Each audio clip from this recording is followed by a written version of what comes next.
પરિસ્થિતિ છે કોર્પોરેશને પહેલેથી હાથ ઊંચા કર્યા જ હતા કે 110 જેટલા સ્થળો છે કે જ્યાં આગળ પાણી ભરાશે અને પાણી ભરાવાની શરૂઆત પણ થઈ ગઈ। છેલ્લી 25 મિનિટથી વરસાદ ચાલુ છે, બંધ છે, હળવા ઝાપટા છે, પણ આ દ્રશ્યો અમદાવાદના પંચવટી વિસ્તારના છે કે જ્યાં આગળ વરસાદ અત્યારે બંધ થઈ ગયો છે, પણ ચારે તરફનું પાણી છે તે અત્યારે એક જ સ્થળ ઉપર એકત્ર થઈ ગયું છે। અને જે દાવા કરાયા હતા કે થોડાક વરસાદમાં કેચપીટ ખોલવા માટે કર્મચારીઓને રસ્તા પર ઉતારવામાં આવશે, હજી સુધી કેચપીટ અહીંયા આગળ ખોલાઈ નથી। અનેક લોકો છે જે સર્વિસ રોડનો સહારો લઈ રહ્યા છે, તો હજી પણ અનેક લોકો છે તે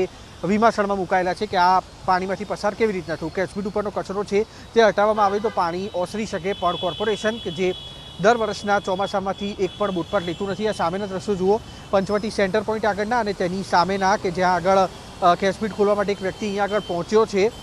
અને પાણીની પરિસ્થિતિ અહીંયા આગળ જોઈ શકાય છે। આ હજી શરૂઆત છે, નાગરિકો હજી ચોમાસાની કાળઝાળ ગરમીમાંથી મુક્તિ મેળવી રહ્યા છે અને આ પ્રકારની પરિસ્થિતિના કારણે જ અમદાવાદ શહેરના નાગરિકો છે તેને પ્રશાસનની સામે હંમેશા સવાલ ઊભા થતા હોય છે અને હંમેશા રોષ ઊભો થતો હોય છે કે અનેક વખત ત્રણ વખત સાફ સફાઈ કર્યા છતાં બાદ પણ કેમ વરસાદના પાણી આટલા ઓછા વરસાદમાં ભરાઈ જતા હોય છે। અને તેની સ્થિતિ અહીંયા આગળ જુઓ, આ અમદાવાદનો પરિમલ ગાર્ડનથી પંચવટી સુધીનો રોડ છે, સ્માર્ટ રોડ અહીંયા આગળ બનાવવામાં આવ્યો છે, પણ વાહનો અહીંયા આગળથી જે રીતના પસાર થઈ રહ્યા છે તે જોઈને અંદાજો લગાવી શકાય છે કે માત્ર થોડાક વરસાદમાં અમદાવાદ શહેરમાં જે જલભરાવની પરિસ્થિતિ છે તે શરૂ થઈ છે। આની પહેલાં જ્યારે રાત્રે વરસાદ પડ્યો હતો ત્યારે પણ દિવસના સમય સુધી પાણી ભરાયેલા હતા, જે અમદાવાદ મહાનગરપાલિકા માટે ટ્રેલ હતું, પિક્ચર આખું બાકી હતું। હજી પણ સમય છે કોર્પોરેશન પાસે, હજી પણ સમય છે કામગીરી ક્યાંય ન થઈ હોય તો પૂર્ણ કરવાનો, કારણ કે માણેકબાગ છે, પંચવટી છે, પરિમલ ગાર્ડન છે,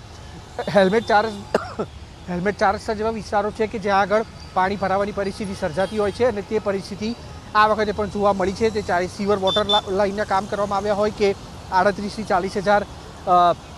જે કેચપીટો છે તેને 3 વખત સાફ કરવામાં આવી હોય, પણ તેની સામે માત્ર થોડાક વરસાદમાં અમદાવાદ શહેરમાં અલગ અલગ સ્થળો પર પાણી ભરાવાની શરૂઆત જોવા મળી રહી છે।